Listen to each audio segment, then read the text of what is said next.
ഏലിയ ചെയ്ത രണ്ടാമത്തെ കാര്യം, സഹോദരങ്ങളെ, തകർന്നു കിടന്ന ബലിപീഠം കേടുപോക്കി. ശ്രദ്ധിച്ചു, അതിൻ്റെ വെളിപ്പെടുത്തല പറയുന്നത്. ഞാൻ പ്രാർത്ഥിച്ചു, ദൈവമേ, ഈ തകർന്നു കിടന്ന ബലിപീഠം കേടുപോക്കിയെങ്കിൽ അതിൻ്റെ അർത്ഥം എന്താ? ഈ ബലിമൃഗത്തെ വെക്കാൻ വേണ്ടിയാണോ ആ കേടുപോക്കി എന്ന് പറയുന്നത്? എനിക്ക് മനസ്സിലായി. ദൈവം പറഞ്ഞു തന്നു, മകനെ, തകർന്നു കിടന്ന ബലിപീഠം കേടുപോക്കിയതിൻ്റെ ആത്മീയമായുള്ള വെളിപ്പെടുത്തൽ ഇതാണ്.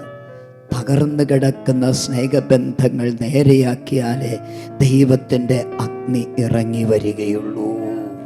Price the Lord. തകർന്നു കിടക്കുന്ന സ്നേഹബന്ധങ്ങൾ നേരെയാക്ക്. നിങ്ങൾ ഇതുപോലെ കേടുപോക്കണം. Praise the Lord, praise the Lord, hallelujah. സഹോദരങ്ങളെ, ദൈവം 10 കൽപ്പനകൾ തന്നിട്ടുണ്ട്.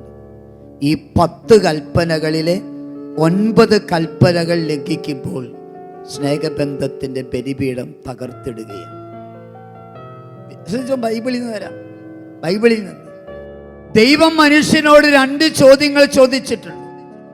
ആ 2 ചോദ്യങ്ങൾ, ഒന്ന്, ദൈവമായുള്ള ബന്ധം തകർത്തിട്ടപ്പോൾ, ദൈവമായുള്ള സ്നേഹബന്ധത്തിന്റെ ബലിപീഠം തകർത്തപ്പോൾ ദൈവം ചോദിച്ചതാ, Adam, where are U?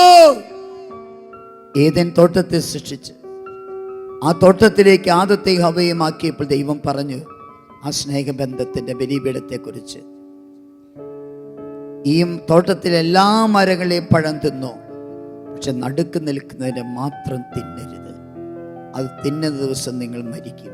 No, അത് മാത്രം ഭക്ഷിക്കരുത്. എന്നാൽ ആദവും ഹവ്വയും ആ തിന്നരുത് പറഞ്ഞ മരത്തിന്റെ പഴം തിന്നപ്പോൾ ദൈവമായുള്ള സ്നേഹബന്ധത്തിന്റെ ബലിപീഠം അവർ തകർത്തു. അന്ന് സായാഹ്നത്തിൽ ദൈവം അവരെ തേടി വരുന്നു. ആരെ തേടിയ?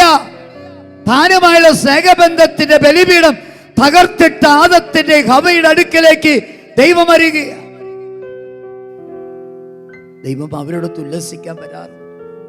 അന്ന് വന്നപ്പോൾ നിൽക്കുന്ന സ്ഥലത്തില്ല.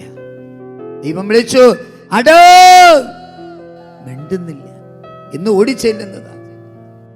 ആദം, ഞാൻ ഇവിടെയുണ്ട്. എവിടെ? നിന്നെ കാണുന്നില്ലല്ലോ. ഈ മരത്തിന്റെ മറയിൽ ഞാൻ ഒളിച്ചിരിപ്പുണ്ട്.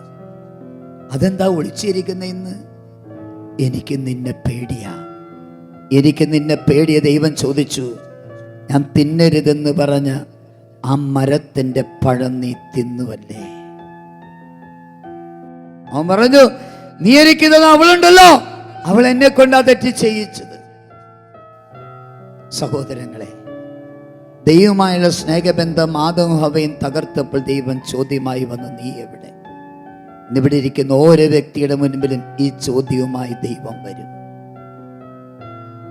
10 കൽപ്പനകളിൽ ആദ്യത്തെ 3 കൽപ്പനകൾ ആര് ലംഘിച്ചിട്ടുണ്ടോ, ദൈവമായുള്ള സ്നേഹബന്ധത്തിന്റെ ബലിപീഠം നിങ്ങൾ തകർത്തിട്ടിരിക്കുക. ഒന്നാമത്തെ കൽപ്പന പറ. ദൈവമായ കർത്താവ് ഞാനാകും, ഞാനല്ലാതെ മറ്റു ദൈവം. രണ്ടാമത്തെ കൽപ്പന പറ, ദൈവത്തിന്റെ തിരുനാമം. മൂന്നാമത്തെ കൽപ്പന പറ, കർത്താവിന്റെ ദിവസം പരിശ്രമം ആചരിക്കണം. ഒന്നാമത്തേത് പുറപ്പാട് 20:2, ഞാനാണ് നിന്റെ ദൈവമായ കർത്താവ്, ഞാനല്ലാതെ വേറെ ദേവന്മാർ നിനക്കുണ്ടാകരുത്.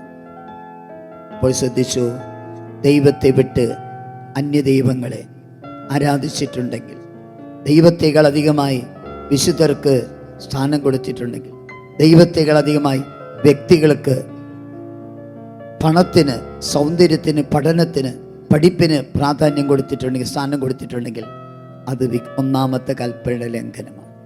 മന്ത്രവാദം, കൂടോത്രം ഒന്നാമത്തെ കൽപ്പന ലംഘനമാണ്.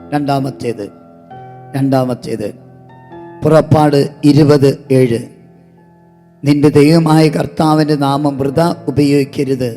തൻ്റെ നാമം വൃഥ ഉപയോഗിക്കുന്നവനെ കർത്താവ് ശിക്ഷിക്കാതെ വെറുതെ വിടുകയില്ല.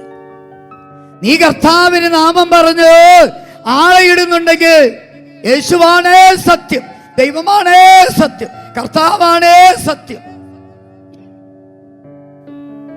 അനാവശ്യമായി കർത്താവിൻ്റെ നാമത്തെ നീ ഉപയോഗിച്ചിട്ടുണ്ടെങ്കിൽ ശിക്ഷിക്കാതെ നിന്നെ ഞാൻ വെറുതെ വിടില്ല. വചനത.